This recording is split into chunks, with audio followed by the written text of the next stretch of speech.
I've told you the information. You now have the information. So the day that you get told to do something and you do not do it, that is now your fault. So if you're watching this and you're not hitting goals, or you're about to plan your 2026 and you don't want to know how to do it, you now have the information. You no longer have the excuse. All right. Happy New Year. Happy New Year.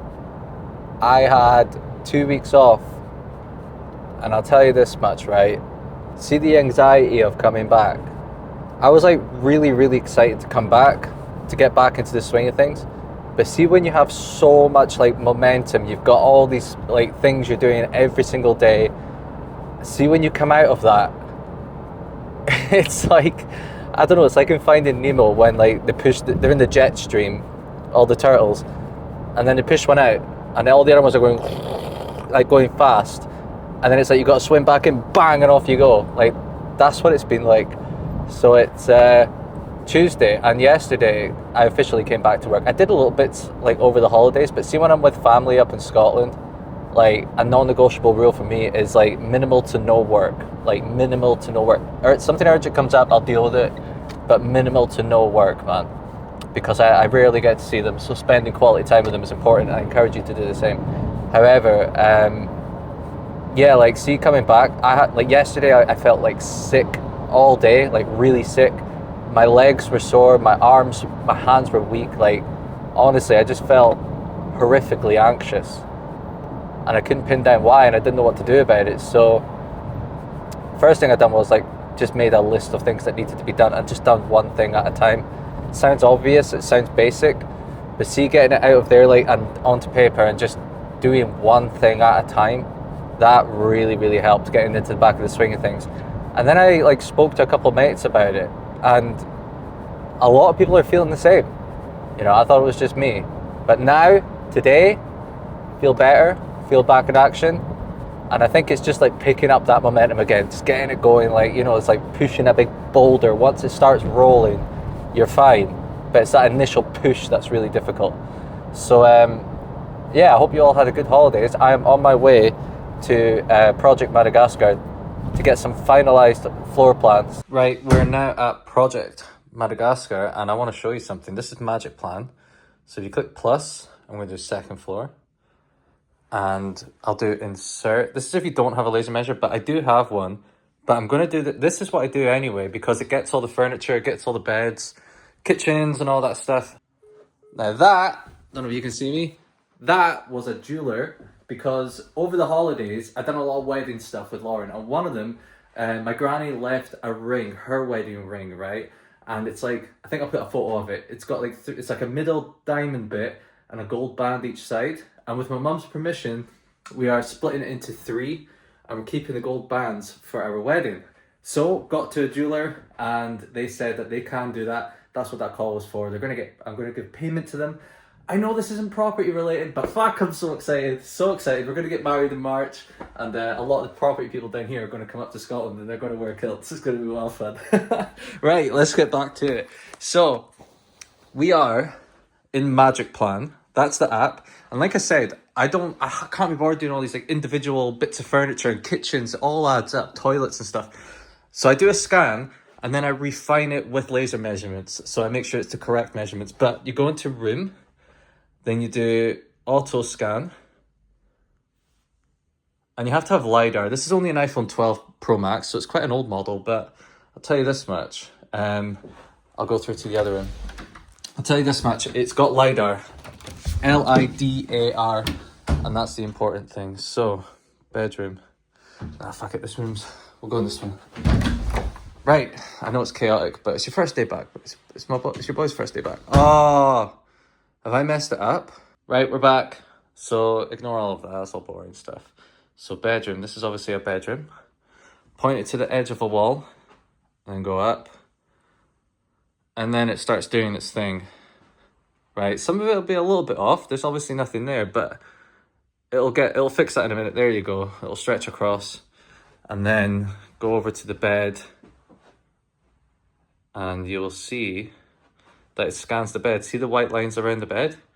It does that. It does the furniture, and it'll do the door through there, Here, do that little bit of furniture there.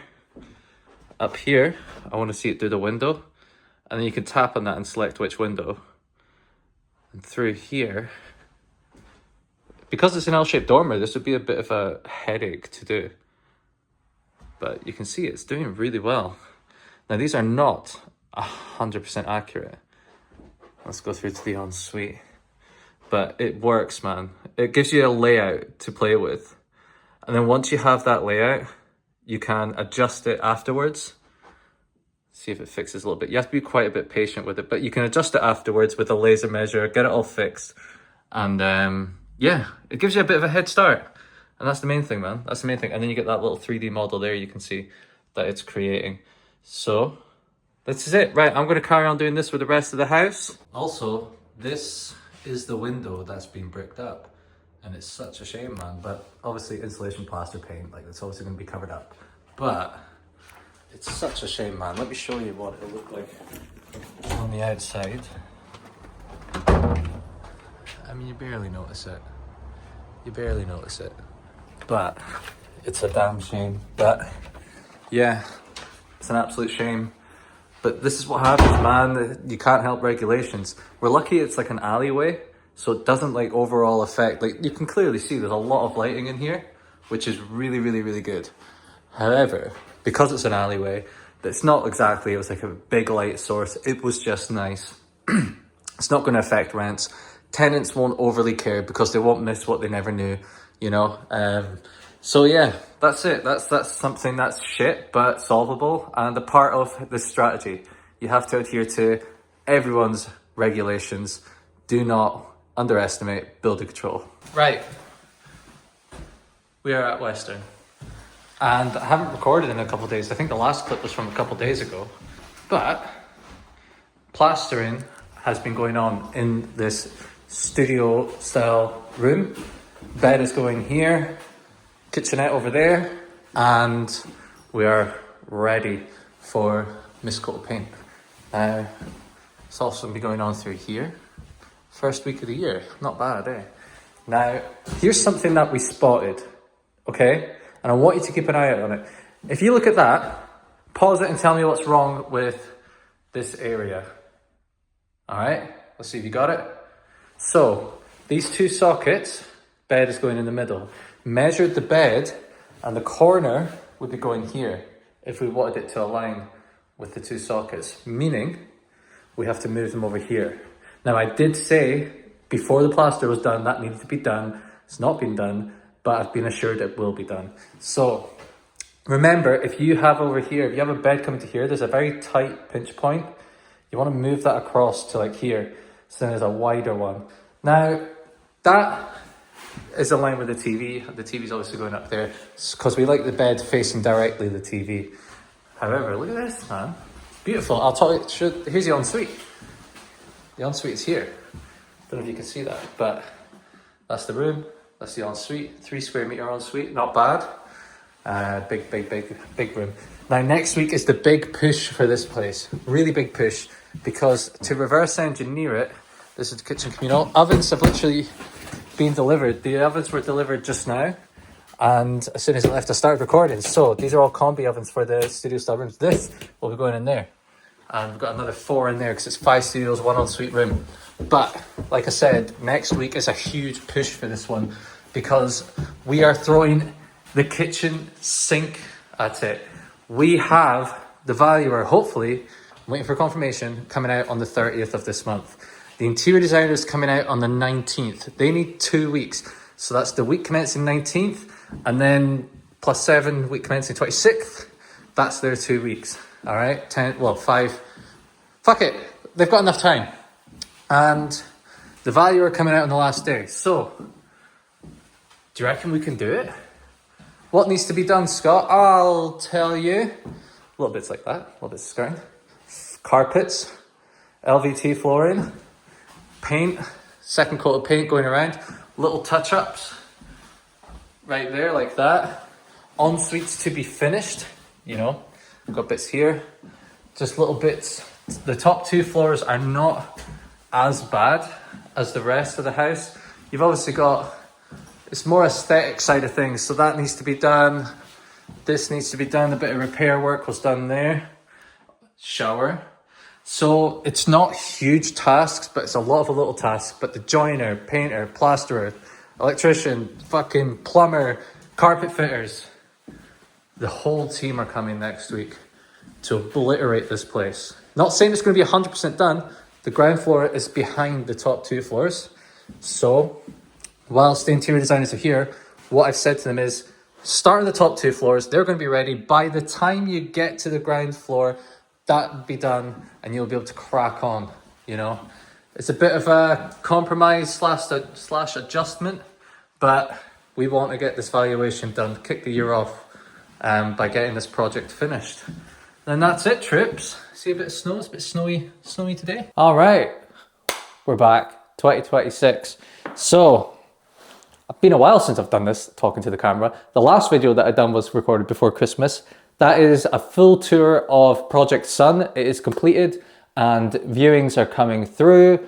Tenant agreements are being signed. So very excited, man. If you want to see the full project tour, check that one out. I did talk about it in the last video because I only edited it like 2 days ago and posted it. So I feel like I did talk about it, but if you didn't see it, I want to talk about how I'm setting my goals. Now, setting your goals, I've said it a million times before, can be pretty, I don't know, daunting, because you have to review everything and you have to realize, okay, maybe I did have a shit year, or you've never done it before, or this is regular for you, but who knows? Like, this is what I want to do as tips, because last year I set goals to move, to quit my job, to have more projects, to move, me and Lauren get our first home, you know, like there was like a few others as well, but we achieved that, like achieved all of them. Right? So I'm very excited, and that's why I know this system works. So I want you to implement it, but I have improved it. So first of all, I use an app called Trello, okay? I use an app called Trello, and this is my deal pipeline targets. I've got, right, let's see here. Sometimes if you want to use ChatGPT as well, it's pretty good for reverse engineering your goals. I think there's like a smart goal ChatGPT if you really want to do it. But I've got a card here, and it maps out everything. I need to update it because that's the old one. I've changed it a little bit. But I'm telling you, if you use Trello, you can do all of these things and swipe across, you know, do all of these and then move cards, and each one has a checklist. So if I say want to start hiring a VA to do admin, I've got that in here in February, start VA hiring process, create SOPs, and see if I tick all of them, then I'm ready for March.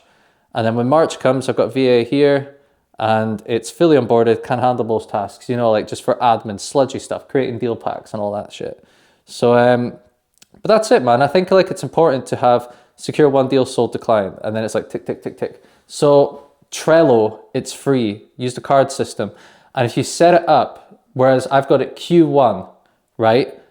Q1 targets, and then it's like company, personal, I don't know, then health or something, then you can create checklists in each one. And if you know in your head, if you tick all of these boxes, then you know by the end of the first quarter, you're going to achieve the goals. Like my first quarter personal goals are move into our first home, get married, get a dog, and hit my goal weight. Now, that's quite a lot for personal goals. So I know if I have these boxes, I have these checklists that I need to do in order to achieve it. And that's why I think it's important, because you might think, oh, I've got these Q1 goals, but you don't actually know how to get them. And I think it's important just to have these checklists and reassure yourself. So this is a quarterly planner. I got the one called Thrive. I'm trying it out. I like it because it comes with this box, mint. Doesn't fucking matter, it's how you use it. So in here, I've got all of these. So I've got, this is a 90-day planner, and I think it's on Amazon for 22 quid, because you can't buy This Is My Era anymore. And that 1% Diary of a CEO, it's like 35, 40 quid, and I'm not fucking paying that, are you mental? So physical and mental health, social and struggles, social and relationships, personal growth, and career and financial. And then monthly, so then that's my daily planner. I know that if I tick off all these things, see all those ticks? I have all these ticks. If I know if I do all of these, then I will be able to achieve my weekly goal, which I set in here. How do I get my weekly goal? I do my monthly goal. How do I know that? Well, Trello has my monthly goal. So it's all intentional. It's all on purpose. So that's what I recommend doing for 2026, because you have a 5-year vision and then an annual goal, quarterly goals, monthly goals, weekly goals, daily actionable steps. Sunday nights, you review your week, and every evening I write out tomorrow's tasks. So when I wake up in the morning, I'm groggy because I'm not a fucking morning person. I'm a night owl, not an early worm. So when I wake up in the morning, all I've got to do is open this. A night owl Scott, when he had all the energy, planned the day. I know exactly what I've got to do today. Tick, tick, tick, tick, tick, tick. It's literally like having a fucking PT for your business or personal life or whatever, you know? So I got these for some of my family members for Christmas. Like, here's the tools. It's up to you whether you want to do it or not, right? You know that I've told you. So like, this year, right, I have to get this out. This year, if you are wanting to start your property portfolio, start a business, start a big weight loss journey, do all these big things, move house, right? Like doing all of those things. That's what I'm doing. You can't just be like, oh, I've written it down. I'm going to manifest. I'm going to get this. I'm going to get this. And then do fuck all and think the universe is going to give it to you. You have to do actions, doing the work. It's the work that gets you the results. If like manifesting and all that helps you do the work, great. But not that alone is going to get you to do the work. So I've told you the information. You now have the information. So the day that you get told to do something and you do not do it, that is now your fault. So if you're watching this and you're not hitting goals, or you're about to plan your 2026 and you don't want to know how to do it, you now have the information. You no longer have the excuse. So I don't want you saying in a year's time, I didn't hit my goals because I didn't know how to, I forgot how to do it, I didn't know how to do it. I'm telling you, man, you now have the information. So in a year, if you haven't hit them, or maybe, look, it's okay if you don't hit one of them, but if you don't actually carry it with intention throughout 2026, it is now your fault. You no longer have the excuse of you didn't know. So, bit of brutal fucking honesty for you, but I'm tired of people throwing excuses out there, using it as a crutch. So, no more fucking excuses, man. Do it with intention, daily actionable steps. Tick boxes. If you tick all these boxes every day, you win the week. If you tick the week boxes, you win the month. And what does the month do? It feeds into the quarter. What do the quarters do? Feed into the year. And look at that, your life could be changed in a year, man. So I'm not here to preach, but I feel like I just did. Anyway, what am I doing this year? What am I doing this year? What am I doing this year? I am getting married. Exciting. Moving into first home. I'm wanting to do 8 client projects this year. So 2 a quarter. Doesn't sound like much, but I only want to do it for a limited amount of people because I want to do my own thing now. And what is that? Start my own portfolio. And I found a JV partner. We're going to be signing contracts and stuff, finalizing that this week. And then we're going to be hopefully looking for deals start of February. Wouldn't that be good? Or the end of this month even. So starting my own portfolio. I'm also wanting to do a flip a quarter as well. These are big things. These are big things. So I have to use one of them, you know, to keep track of it all, because it's not just the goals and doing it, it's everything that falls underneath it. And what's within it is me delegating tasks. I've read a book, or reading a book called Who Not How. And that's when you think, I want to achieve this, I want this outcome. Instead of thinking, how do I do it? You think, who can I get to do it? So that's what I'm starting to think about now. And that's why I've got within this quarter to hire VAs to carry out all the sludgy stuff, you know, like filling out forms and doing deal packs and all these like dirty, groggy stuff. I've got a deal finder finding me deals as well. So I'm taking on team members now to get me to free up more time so I can do like talks, social media, I can do bits and bobs like that. But that's what I'm trying to do, man. So, and then read 10 pages a day and all that sort of shit. And the gym. Sounds like a lot. It sounds like a lot, and it's easy to lose track. It's easy to get overwhelmed and a lot of anxiety. Earlier this week, I had really bad anxiety about coming back to work. And I think a lot of it came from the unknown and worrying about what could happen or stuff. So when I got it all out in paper and when I decided everything, have I run out of minutes? All right, video's done. See you in the next one. I've ran out of memory space. See you in a bit.